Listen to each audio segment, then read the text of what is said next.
often I find that people desperately want to sing, but singing doesn't feel safe. And I know a lot of my work's one-to-one because I really believe that there's intrinsically deep power in singing for yourself, singing to yourself and hearing your sound and finding out who you are through your sound. Welcome to Inspiring Voices, the podcast of the Sing Up Foundation. We believe in harnessing the power of singing to improve mental health and well-being for children and young people. I'm Celi Barbaria. And I'm Baz Chapman. In this series, we've paired guests from different areas of research, practice and strategy to make connections and to understand more deeply the unique role of singing, songwriting and creative music making in transforming children and young people's mental health and well-being. This second series focuses particularly on how we can inspire young voices, and especially on how children and young people who have particular challenges in their lives that can affect their mental health can be supported through singing and music making.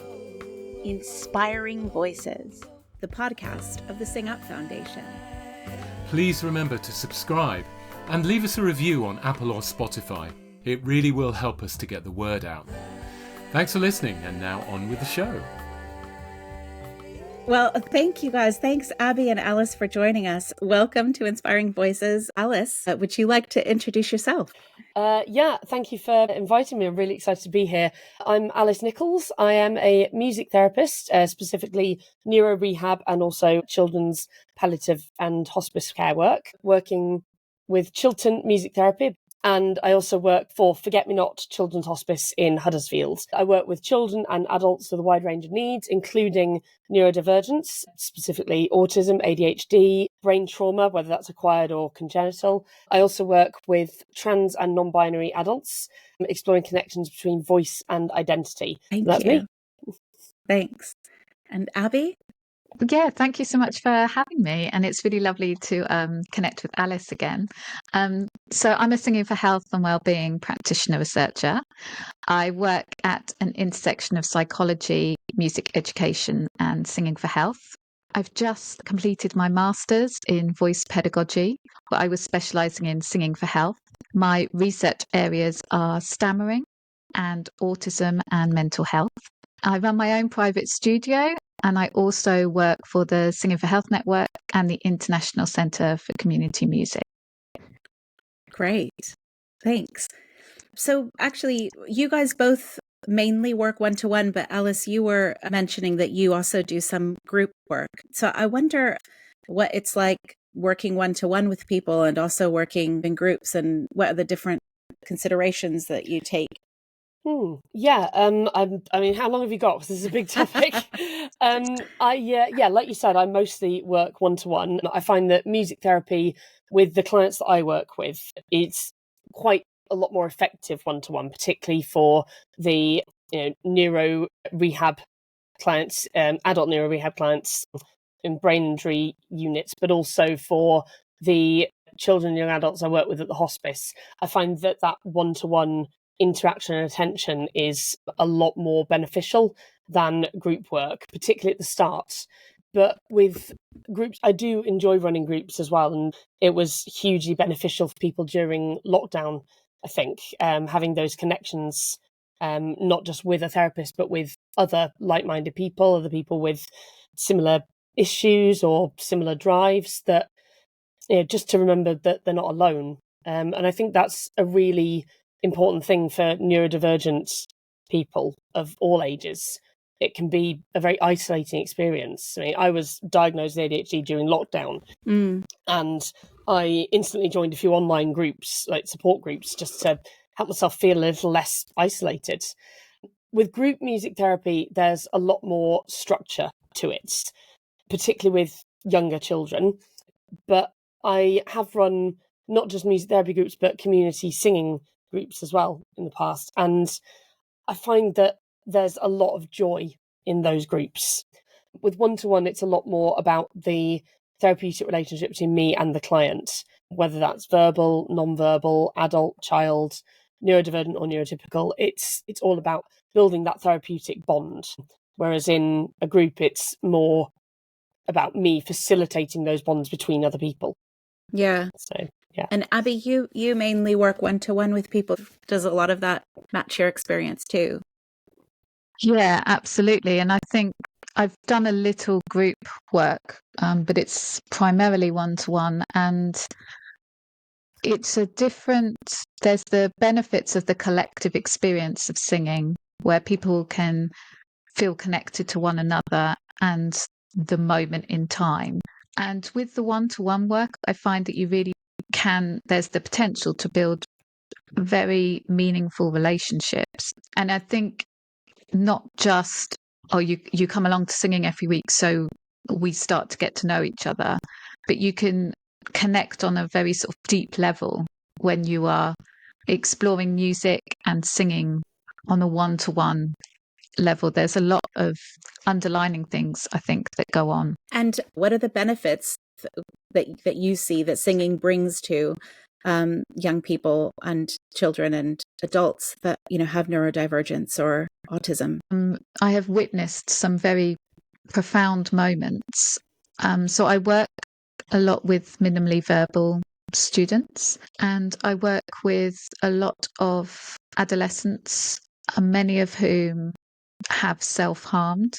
And I find that just the offering of a space to explore music in a non-judgmental way, where I hope I meet them where they are. I know Alice was saying, it can be very stressful having a neurodivergent and with the world not kind of built around the needs. Whereas the studio, I work in collaboration with the student to ensure that it feels like home for that moment in time, and that we're working together, which is not necessarily the traditional sort of role of the master and apprentice in music education, but it's more of a collaborative. And the feedback I have had from people who are in a lot of pain that come and sing is that it's an opportunity to express the inexpressible and express emotions that they might not even be consciously aware of. It's an opportunity for that space and to feel heard. And that's a real theme that's going on in my studio at the moment, the power of being heard, which I think is the root of so many things. Well, I just love the sentiment of having a studio that feels like home, as it's just such an important, such a vital thing in any work to make your students feel comfortable. And I'm the same with my clients. I try and make it as comfortable a space as possible. When you were talking there, Abby, I felt this just so calm. Yeah. And I think your students probably do as well. You've got such a calming, lovely presence. It reminded me of something I heard recently. I was at a conference on childhood onset disability, and autism was one of the focuses of this conference. And they were talking about alternative communication. And someone said, the thing is, we cannot give somebody a voice, somebody nonverbal, someone autistic, anyone we work with. We can't give somebody a voice. We can only help them find theirs. So I have to remember that in my sessions, if I'm vocalizing with a nonverbal client who's got some vocal ability, if I'm improvising with them, attuning to their vocalizations, I'm not giving them their voice. I'm helping them express it, and that's my role there. It's a privilege to be able to do it, really. Yeah. Alice, you mentioned the word joy with some of the group work. Can you identify what it is? How does that joy happen?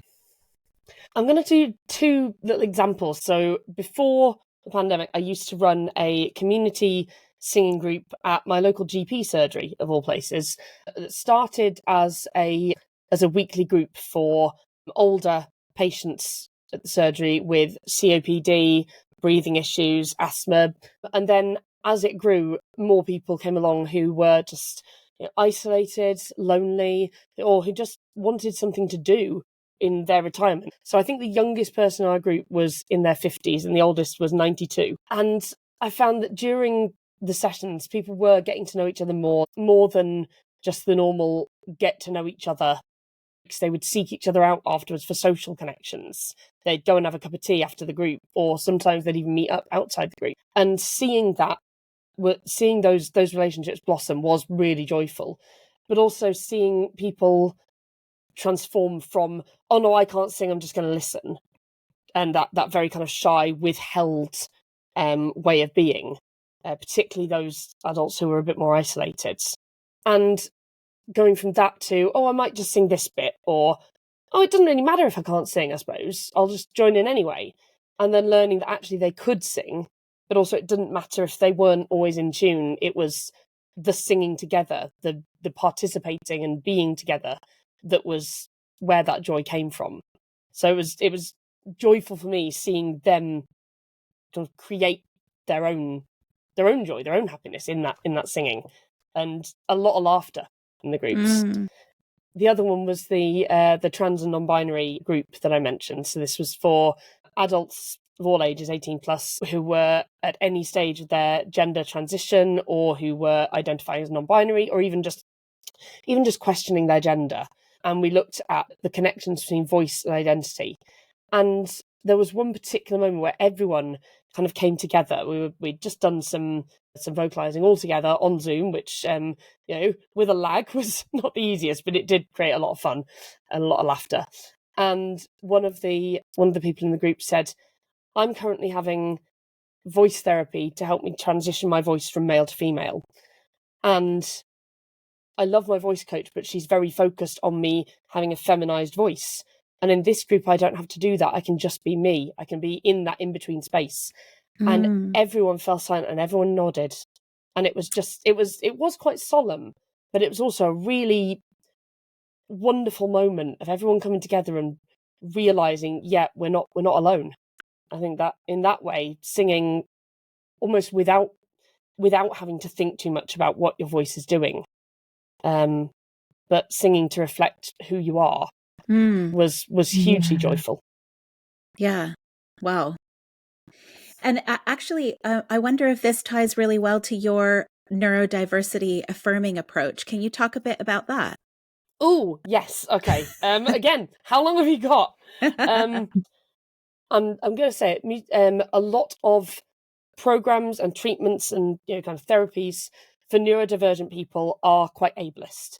They teach people, they have taught people in the past to mask or to learn sort of what we might consider typical or normal behaviours. And actually, that's not what we want. We want to normalise and appreciate and welcome diversity and divergence. And it's not just affirming those things, but understanding why people who are neurodivergent do these things. For example, I have a client at the moment, and he's autistic. He is non-speaking. He doesn't use music therapy in what we might consider a typical way. He does vocalize, but it's more of a stim for him. And for the first few sessions, I'll admit, I was trying to interact with him vocally, trying to kind of get into his constant vocalizations. And it took me a while before I realized that actually that wasn't helpful for him. That's his thing. He'll come in, he'll constantly be humming or num num num num num num num num num num. So he likes the feel of the lips and the tongue moving while he's doing other things. It helps him to concentrate. And actually, he uses music therapy just in general as a way to stim freely. He'll pick up a shaker and he won't be playing to a beat, but he'll be stimming. But he uses that to relax. And then partway through the session, he might come over and strum the guitar or play the keyboard. And eventually we'll start playing and singing together. It's taken a long time to build that relationship and to get any kind of therapeutic bond with this young boy. But using that neurodivergent affirming approach, rather than going, no, I'm going to take that stim away from you, you're going to interact with me, which would be very, very scary for him, using an approach that recognises what he needs and why he's doing what he's doing, even though it takes a bit longer, has been really helpful and has strengthened the therapy and the bond that we have now. Wow. So yeah, it's just a little example of it. Yeah. And Abby, because that sounds a lot like what you do. Mm. I mean, when you were explaining earlier your work. It really made me think of an instance. It was a few years ago now. One of my students at the time, I think he was about 5 or 6, autistic, and he had a tough day at school. And his mum brought him to the studio and said to me, he really wanted to come, but I'm worried about whether we can get through the lesson because he's quite distressed. And at the time I was teaching him general musicianship, and I've got a piano, as you can see. And he came in and I could tell that he was up here, and he went straight over to the piano and started bashing it. And I felt like this was obviously something he needed to express and get out of him. So I let him do it for quite a while. And I brought out my basket of instruments, checked that they were safe and he wasn't going to hurt himself, and just said, just explore. And I went up to him and said, it's been a really tough day, hasn't it? And then I started doing the same, sort of meeting him where he was. And he looked quite surprised. I think he thought I was going to, like Alice said, no, don't, I'm going to take that away from you. Behave in the proper way. So he looked quite surprised, and we carried on for a few minutes. And then he said, started sort of breathing heavily. And I said, do you know, I wanted to explore loud music with you today. So let's think about loud music and quiet music. And then we had a really lovely conversation about that. And that was a real learning point for me, because I had a deep fear inside of me that I was, the parent was waiting outside in the waiting area. And I thought, all she can hear is a lot of noise. I was a bit concerned, but I felt instinctively that's the right thing to do. He needed this space. And I received a text message that evening from the parent. Yeah. I thought, oh goodness. And she said, thank you so much for just allowing him to have that space. And I said, well, actually, it was really, he still left learning something new. It just looked different from what I had originally intended, but that's okay. And apparently he was calmer for the rest of the evening. Wow. And that's a neurodivergent affirming approach right there. That's I the hope essence it of is, it. Alice. But I didn't think I didn't do it. It wasn't necessarily that I was waving a magic wand. I was just giving space. Well, that's the thing. Sorry, I didn't mean to cut you off there. No. I don't think there's like a. It was just a case of giving space. Well, your instincts were right, and I can say as an autistic person, if someone had given me that space after a difficult day, I'd have been incredibly grateful just to have that time and space, just to let something out, rather than going, oh God, I've got to keep up, I've got to mask, I've got to use more energy to then go into this thing that I really want to do, but I don't know if I can. And what you've done is not enabling in any way. And people often think of kind of letting autistic or neurodivergent people behave the way they need to as enabling bad behavior, and it's just not true. That's not what it is. We all know all behavior is communication. But what you've done is helped him avoid a meltdown later, probably. Yeah. I don't know, Abby, do you know about the I don't want to sound really patronizing, do you know about a thing called the window of tolerance? Yes. Yeah. So he'll have been right up in that fight flight kind of area of the window of tolerance, out of his window of tolerance into the high bit, and you'll have helped him bring himself down. You'll have helped him regulate. Can you explain a bit for the podcast, Alice? Can you explain a bit about the window of tolerance? So I've used the window of tolerance a lot in my work, and I've recently started applying it to myself as well, because I'm currently having some autism coaching sessions, which I, for anyone who is struggling, particularly later diagnosed or undiagnosed, but no, they are autistic, I would highly, highly recommend. It's been so helpful for me. So the window of tolerance is part of the polyvagal theory, like that you can regulate the nervous system. And it's three kind of levels, and the tolerance window is where most people are most of the time, whatever your brain chemistry, neurodivergent, neurotypical, whatever. It's where you feel safe, comfortable. Yes, I can do this thing. Yes, I'm okay with this change. Okay, this has happened, and I'm not comfortable with it, but I can manage. That's your window of tolerance. And that can be really wide on some days. It can be really narrow on some days. It's not fixed. Below that is your hypo, like, when you're very low, you're unmotivated, you get way down into shutdown or depression or inertia, and even but way down at the bottom is like catatonia, when you just don't do anything. And that's where you seek safety by disassociating from people.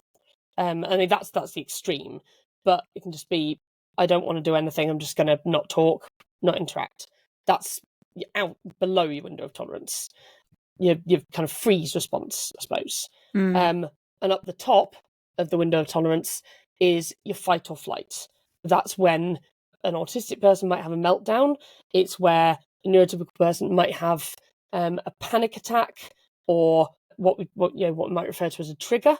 And once you're up there, it is really hard to come down. You can't stop a meltdown once you're up there. So the aim of that is that's seeking safety by action. Say if you're facing a danger, and your brain's going, I need to get out of this now. Say you're crossing a road at a red light and a car's coming and it hasn't stopped, you run. That's a basic example. Amplify that by about 1,000 and you've got the hyper activity of out of the window of tolerance.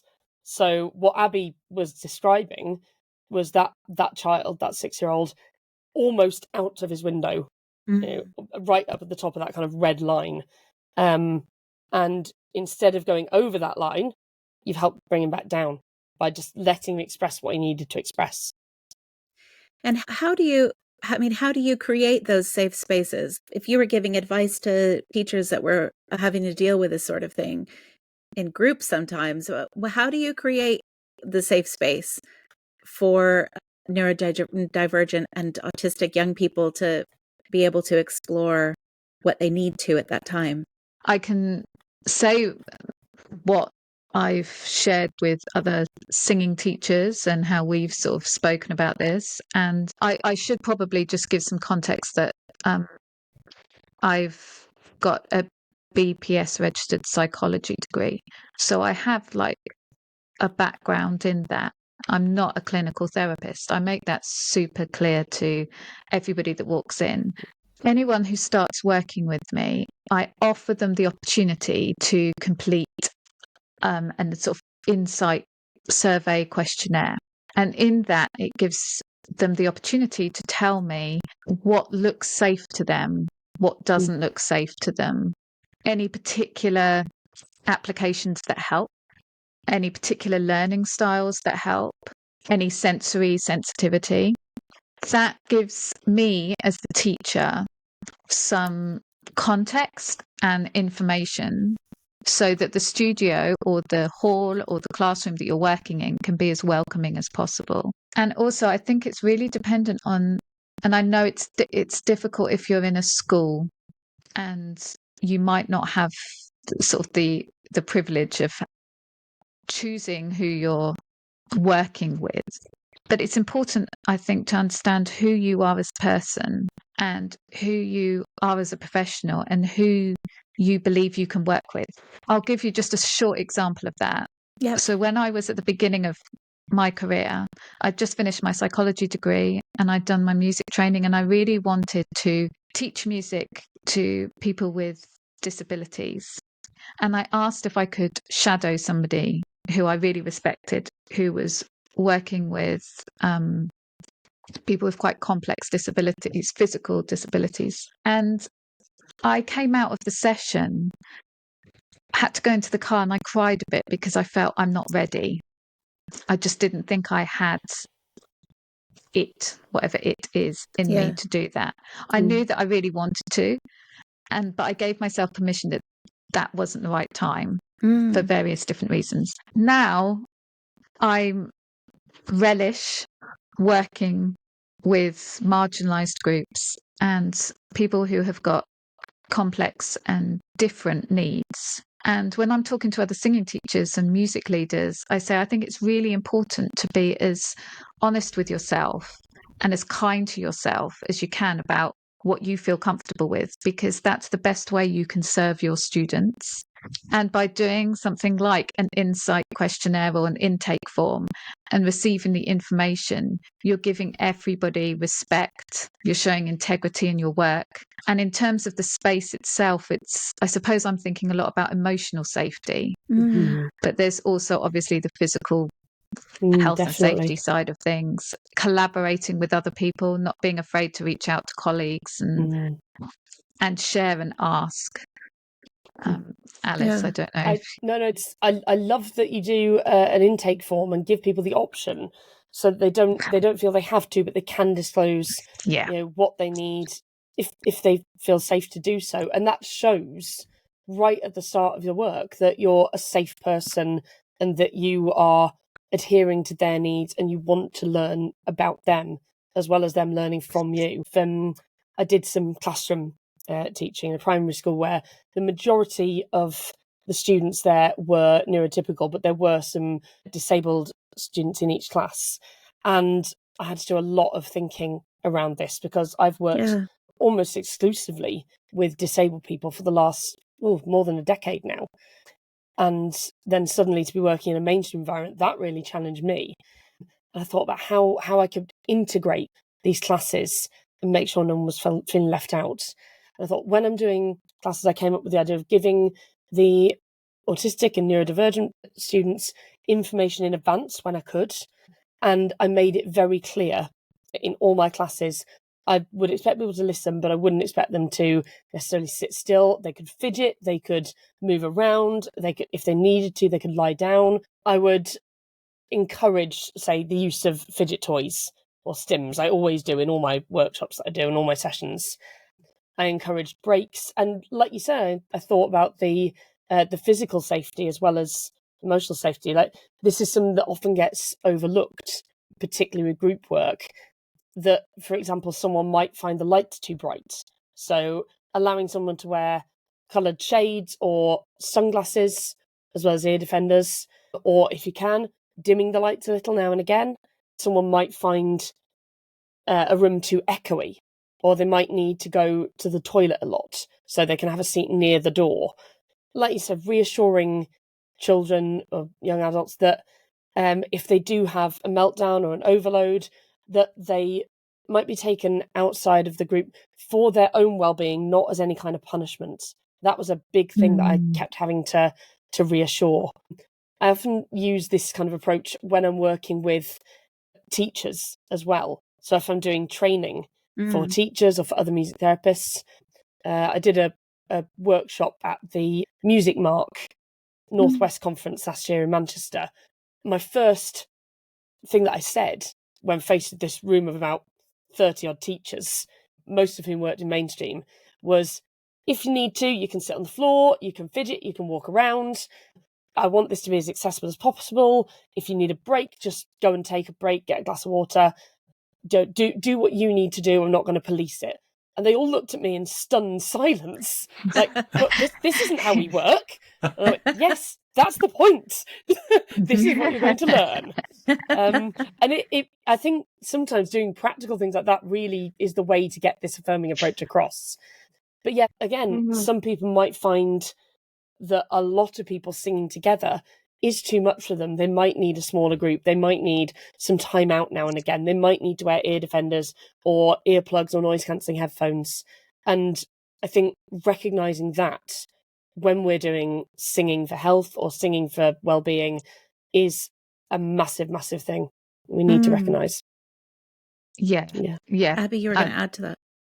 Yeah, it's controversial, but I think it's worth remembering that singing isn't always a safe place for some people to be. Yeah. There's so much about singing's great, we should all be doing it. And obviously I think that's, but I'm also and I'm finding it more and more in my work at the moment. I'm working with some people where we're just looking at producing sound, creating sound, and working in a really gentle sort of scaffolding way, because often I find that people desperately want to sing, but singing doesn't feel safe. And I know a lot of my work's one-to-one because I really believe that there's intrinsically deep power in singing for yourself, singing to yourself and hearing your sound and finding out who you are through your sound. And sometimes people come to me to work one-to-one for a long time before they then say, I feel ready to go to a singing group or a choir. And that's huge. And it, you know, the confidence in your sound filters through to different areas of your life. Yeah. You know, through speech and through your working life, your personal relationships.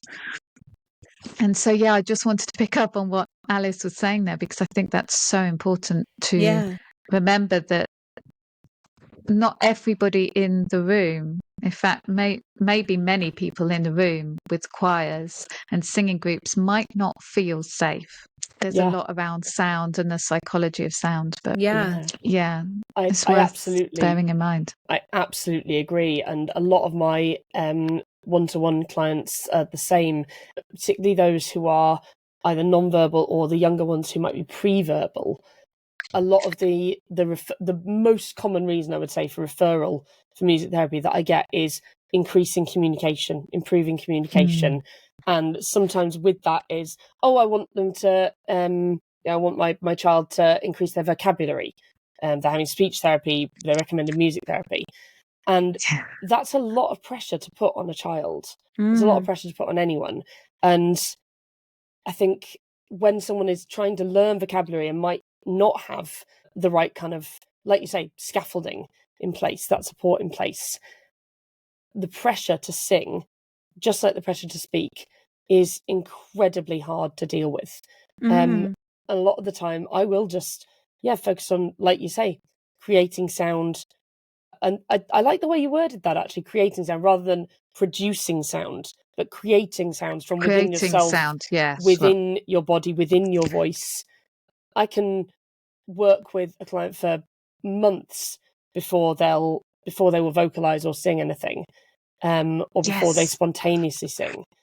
But they'll be listening, they'll be taking it in, they might hum a little, or their breathing might change if I'm singing something or playing something in a session, or they might just go or something. It's the tiniest little sounds, the tiniest changes are often those massive building blocks, aren't they? Yeah, hugely. And you can go on to sort of voice production. And I'm aware that anyone listening to this and not watching didn't see that I did the quotes. The quotes, thanks. But the creation of sound, I mean, somebody I'm working with at the moment who's inspiring me so much, we've just been looking at sighs and sighs. And just I heard you say literally a sighs, sigh. like SIZE. SIGH. Yeah, that's the one. Yeah, and tuning into the natural ebb and flow within them. Because I think if you skate across all that, then you're missing out on really connecting to who you are. And I think a lot, at least in my experience, a lot of the people I work with will say multiple times, I'm trying to work out who I am, what I sound like, what my sound is, who I am. And I think that's actually the case for everybody who sings. It just might be that we're not consciously thinking it or consciously aware of it. But we have a great responsibility, huge responsibility when working with somebody's voice and their musicality, because you're you're actually working with the human Mm. behind the voice and the Yes. musicality. Inspiring Voices Interlude. Introducing SingUp's brand new Play Recorder resource, included with SingUp membership. Play Recorder takes children on a learning journey from complete beginners to recorder ambassadors. This is not like any recorder resources you've encountered before. It's all about learning to love the instrument and making a beautiful ensemble sound. We've created 3 12-lesson teaching units for years 3 and 4, complete with pupil-facing videos and PowerPoints, printable resources, and detailed teaching notes. Each unit is based on an original piece of music written by professional recorder specialists with differentiated playing parts for pupils. Children will explore the trails of an enchanted forest, do battle with dream monsters, and voyage through the depths of space. To discover the resources, visit singup.org/play recorder.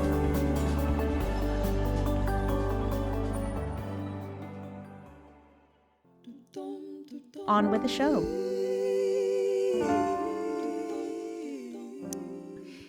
And, there's a lot of conversation now about people masking when they're younger and then finding out later that they might have some neurodivergence. And actually, it feels really important that teachers have, like what you're saying, these skills to be able to create space for neurodivergent young people who might be in their classrooms, but they might not know about their own neurodivergence. And so what kind of advice might you give for them just to create that consideration, the space?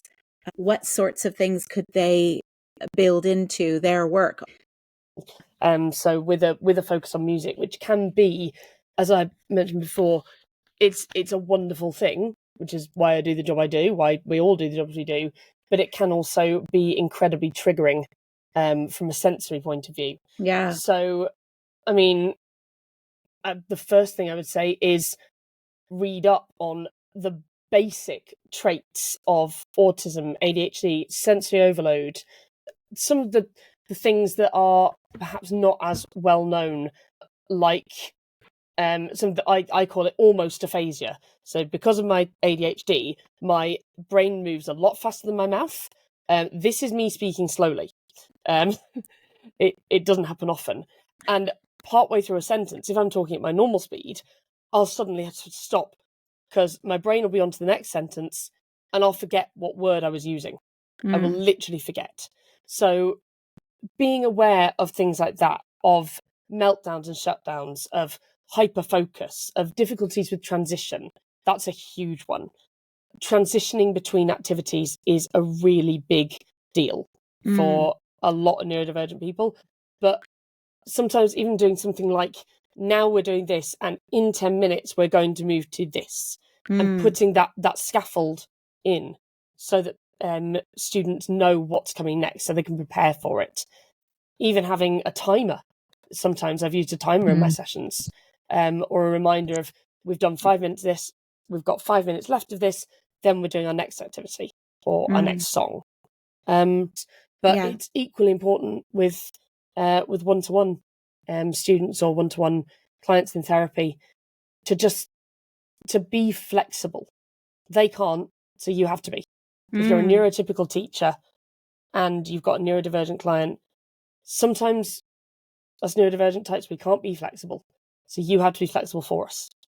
Can I just ask a question that's maybe pitched towards the other end of things, which is that we know that there are neurodivergent people singing in every kind of singing situation. There will be neurodivergent people in professional choirs, for example. So there is clearly also a role for more directed participation or more directed singing. And I wonder whether some people listening to this are thinking about this in the context of something that's more like perhaps a traditional kind of a singing group or choir. Are there any sort of tips, picking up perhaps what you said there, Alice, about what that leader can do to make sure that they can still achieve what they want to, but the group feel more inclusive? do you know, the question comes to me a lot. And I don't think there's a straightforward answer. So I'm just going to throw out some ideas. So firstly, I've said to quite a few directors now to speak to the singers as a whole. Don't feel like there's something that a secret knowledge that you must know it all, take it all on yourself, and suddenly just, go into the performance mode and everything's going to run smoothly. See it as a collaboration. Speak to the singers as a whole and say, I'm wishing us to be a very inclusive and safe space. So please come and speak to me if there are certain adaptations or things I can put into place to make things feel easier for you. If, depending on the size of the choir, perhaps ask for volunteers. Off the top of my head, I'm using the phrase inclusivity reps. Yeah. Just champions, however you want to call it, but people who feel like they've got the experience, skills, and inclination to be a source of support for people who may be struggling with the way things are being led, so that it's not all on one person, not all on the leader. I would try and bring creativity into everything that you can do. So rather than giving directions in perhaps a neurotypical way, thinking of creative ways that you can express what it is that you're intending for the singers to do. Offering, like Alice said, a space so that people can go somewhere if they're feeling overwhelmed. Being honest and allowing yourself to be vulnerable and say, I wish for everybody to feel as safe and as comfortable as possible, and don't feel like it's all on you, because I think that nobody's a robot. And you may come and lead a choir rehearsal and be having a really tough day, or you may be coming and you may be neurodivergent yourself or going through a diagnosis. So, don't expect yourself to be all things to all people all the time. Lean on one another and see the choir as a collaboration. You said use creativity in kind of explaining how you might want the choir to do something. Like, can you give an example of that? Like, how would you do that? So I'm thinking about creativity, either being creative in how you're expressing things. So it could be, rather than you at the front and everyone in front of you in certain lines, perhaps, because this would also obviously build a lot of musical skill, and I'm probably teaching people how to suck eggs. But try something with conducting in the middle, and having people standing around you. So it's almost like you're receiving a sound bath. So how fun is that? But also just exploring people with movement and walking around, with maybe warm-ups, exploring the role of mindfulness and grounding exercises to help people arrive, or to help people maybe settle and decompress before they leave. And then you could actually use creative tools. So I'm thinking maybe bubbles that you can get down the pound shop, which is also very relaxing, but also a great airflow technique for choirs. I've been known to use fabrics to explain the sounds through a different sense of what is wanting to be created.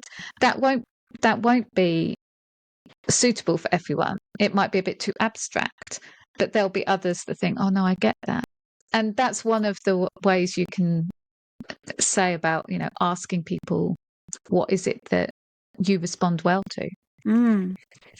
And there's been some research that we've read recently and had conversations about how heightened awareness of mental health diagnoses and different mental health needs might be having a negative impact on young people. And I wonder what you guys think of that. Ooh. I know this is maybe a bit of a controversial question. I'm speaking here both as a therapist and as someone who's had various diagnoses over the years. So depression, anxiety, ADHD, and now looking at autism. Yeah. I think it very much depends on what support that young person has around them. I think there has been a lot of focus recently, you're right, on young people diagnosing themselves or trying to get diagnoses. We've seen huge uptake in self-referrals for autism, ADHD, dyslexia, dyspraxia, PTSD even, assessments and self-referrals for those. And it's good that people are getting more aware of what these diagnoses entail and what the processes are. And I always think awareness is good, but it does depend on the support you have. If you're looking at this diagnosis for yourself and think it's going to fix all your problems, then you need to take a closer look and at what that's going to do to your mental health. If you are of working age and you're working, whether you can get those reasonable adjustments. I'm conflicted on this as you are, I think you said, Celi, because it is a controversial topic. I am all for people getting the diagnoses they need if that label helps them. But I think there's a huge difference between the labels we stick on ourselves and the labels other people stick on us. Yeah. So it depends if you are old enough and knowledgeable enough and aware enough to get the support you need or to have that support put in place, or whether you're just not in a position to have the support you need and whether it's going to make it worse. It is tricky.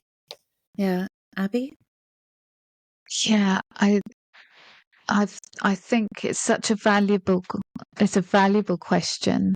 And for me, everything comes down to safety and people feeling safe. And I don't mind sharing that I'm on medication for multiple mental illness. So I hope that people that I work with feel that offers a certain empathy. A lot of my friends are very well respected, working in senior positions in schools, and I know they have concerns about this very topic, and having that balance between mental illness and mental health, which are two different things, definitely. and also just having a bad day. And I've thought a lot about this, and we're all human beings having the human experience, which is often messy, occasionally wonderful. And I have an emotion wheel in my studio. And for me, when I'm working with people who have got diagnosed mental illness, or they're going through a diagnosis, or they're going through just a low spot, it all comes down to, do they feel safe? Do they feel safe in that moment? And whether or not it's a case of needing a label or not needing a label, I try and get it down to the bare bones of, are you happy to share where you are on the emotion wheel today? And whatever answer they give, I just say, thank you for sharing. That's how you are right now. Let's explore together what this next piece of space and time brings us. And therefore, there's not a sort of judgment one way or the other. It's just, this is how you are coming to me in this moment in time. Acceptance. Just acceptance of the moment in time. And I feel like that's where my responsibility probably begins and ends. Where are you in this moment in time? What is it you need right now? And so bringing it back to singing, how do you think singing specifically can support that process? It depends on where a client is on that day, like you said, Abby. Yeah. If if it's a verbal client, I'll often ask of what would help. Would it help to explore these feelings in music, in singing? And sometimes, as we were saying before, because singing is such a personal thing and it's not always a safe thing, sometimes they will pick an instrument instead of singing, but I might vocalize. Sometimes I find with a lot of my bereaved clients, bereaved parents at the hospice, I find that if they aren't up to singing, if they can't express in that way, then hearing someone else sing is as valuable in that moment for them. Yeah. And for some others, they worry about getting it wrong. They worry about, I'm not in the right frame of mind to sing, or we can just use our voices in other ways. We can scream, we can cry, we can yell, we can hum, we can do some deep breathing. It depends on what, I suppose, a lot of people have a preconceived idea of what singing is. And actually, I think singing is creating sounds with, with your own voice, just any kind of sound is singing.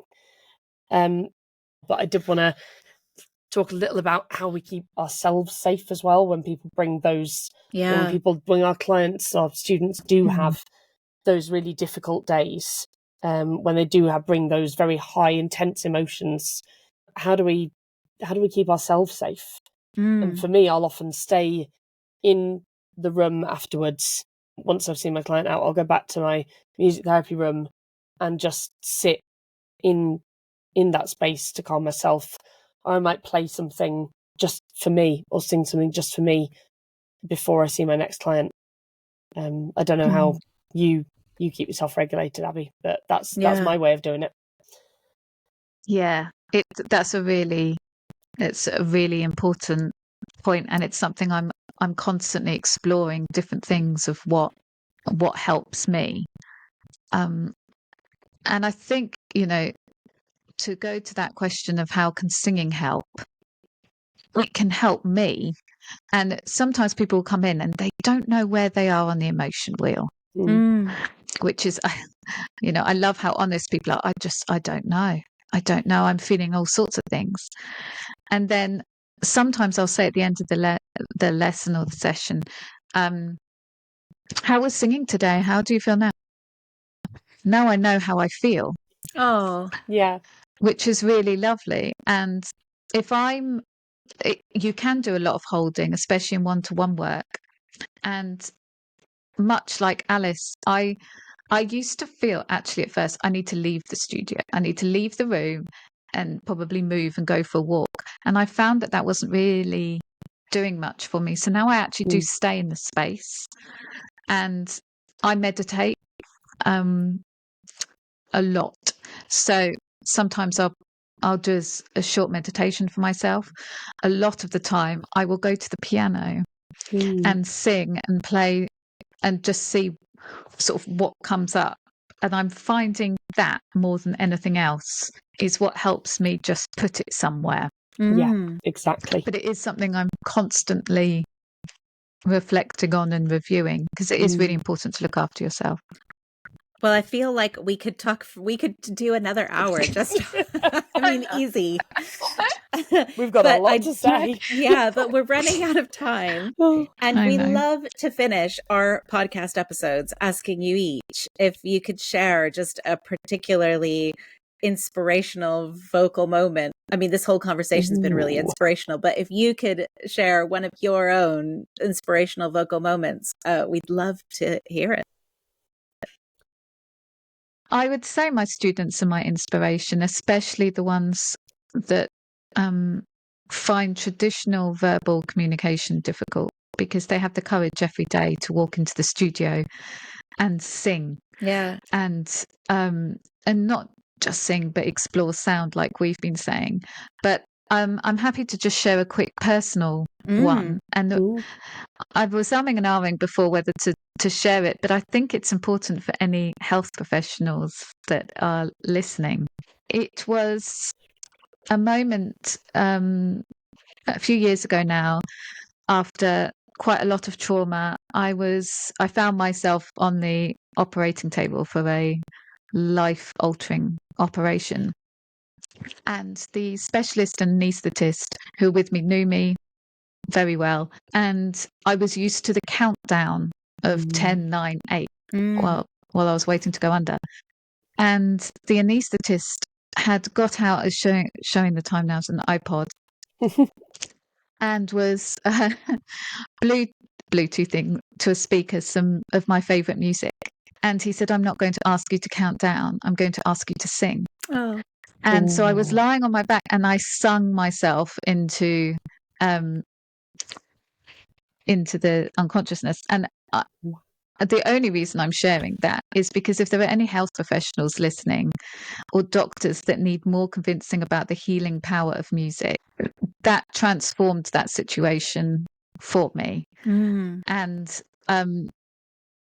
was particularly successful. And I still put it down to the fact that I was more and more calm rather than that awful countdown. Yeah. So if anyone's living that, anyone listening that's working with, extreme situations, vocalization and singing can provide a lot of healing in the most unlikely of circumstances. Yeah. Yeah. And Alice? Wow. I'm That's not quite amazing. sure how to follow that. That is inspirational indeed. Yeah. So I recently, a few months ago, went to a folk singing festival. Well, it was folk festival sessions in Sheffield with a friend of mine who I don't see very often. And we recently discovered I didn't know that she was a singer. And she said, I'm not. I just love singing. I'm not a singer. And I said, well, what's the difference? And we talked a lot about that. But we met up in this pub in Sheffield around lunchtime, and you couldn't move for people. And these were not professional singers. It wasn't a performance. It was people from around Yorkshire and further afield crammed into this back room of a tiny pub that probably on a normal day held about 12 people. There were at least 40 of us. And I walked in to this room full of people singing in harmony, singing folk songs from eons ago about struggle of workers and families and love, and it was absolutely amazing. And the session we went to was particularly nautical songs, so mariner tales and things like that.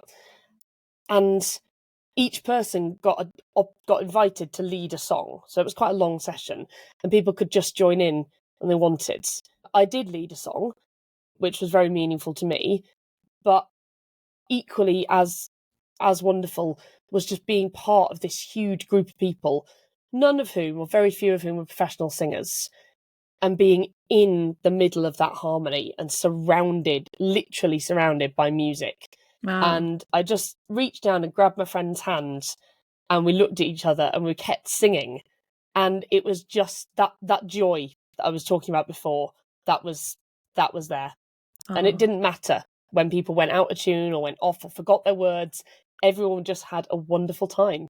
So if anyone thinks they can't sing, go to a folk music session. You will be welcomed, whatever your voice is. Go and join in a folk singing group, even just for half an hour. It's so uplifting. And I left humming all the songs. That's amazing. Thank you both for sharing just everything and just such beautiful, inspirational moments. And you guys being such inspiring people. Thank you. Inspiring voices. Reflections. Wow. How was that, Baz? What do you think? I feel it felt quite emotional. I don't know whether that was because we were talking with people with lived experience of neurodiversity and mental health challenges, but I felt quite humbled really to hear their stories, and I feel like there were so many insights. Yeah, loads. Yeah. And really thinking about how valuable it must be for the people they work with to have the space. That's what I kept on. I mean, I felt like that was actually quite emotional, is just thinking that in a way, like, I'm so happy that there are people like them who exist, who provide that space for the young people who need it. Yeah. Yeah, absolutely. I just captured a few of the, there was just some things that they said that I just thought, oh, that's just so brilliant. Yeah. The thing about, we can't give someone a voice, we can only help them find theirs.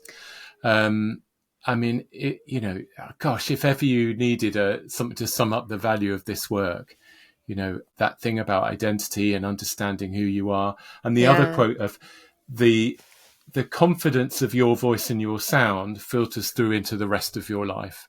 Yeah. So, again, if we're advocating for this work, my gosh, there it is. Yeah. I mean, if ever there was something, like the ability to help people find their own voice and be their kind of own authentic selves. I mean, that's just such a beautiful thing to be able to facilitate for someone, isn't it? Yeah. Yeah, your authentic self. And that's so, that manifests itself in so many different ways. But the voice is such an amazing way to cut through sort of to who you are. I think the other thing that struck me was about, for practitioners, that thing of accepting the moment in time, that you can't know everyone's life story. And sometimes, I think Emily on another of our podcast episodes talks about this. You can't know everything about everyone, and often it's not advantageous to do so. Yeah. What you can do is go, right, what can I work with in this space so that this person can get the best thing that they possibly can from it. And that comes back to that thing we talk about all the time, isn't it? Which is flexibility. It also, and it also reminds me of this thing around, well, everybody talks about all behavior is communication thing, right? Yeah. I mean, it keeps coming up and up and up and up, but how valuable it is to accept the communication that you're getting from someone and just giving people the space to be honest with how they're communicating and behaving. I mean, even Abby's story about the young person that was, really struggling and needed the space just to kind of get it out is just so valuable. Yeah, that's right. Right through to, that something that's more anonymous, something that might actually be singing in a choir, but in a group where you feel that you and your situation have been sort of borne in mind. And I feel like we're in a society now where approaches are changing to how singing groups work, because actually they can be better and more enjoyable and more inclusive, but still achieve wonderful things. It's kind of embracing, I suppose, the richness of where we are now and what we understand about, being our authentic selves. And being a society that embraces all of that. Yeah. And how actually making space for people, it doesn't actually have to be that hard. No, it really doesn't. And well, I guess that comes back to our special sauce, doesn't it, Celi? The kind of, if you're a leader that understands how to create that connection or collaboration, that was a word that came up a lot, wasn't it? If you collaborate in the right way, you're gonna find the intersection of all the outcomes that everyone's after.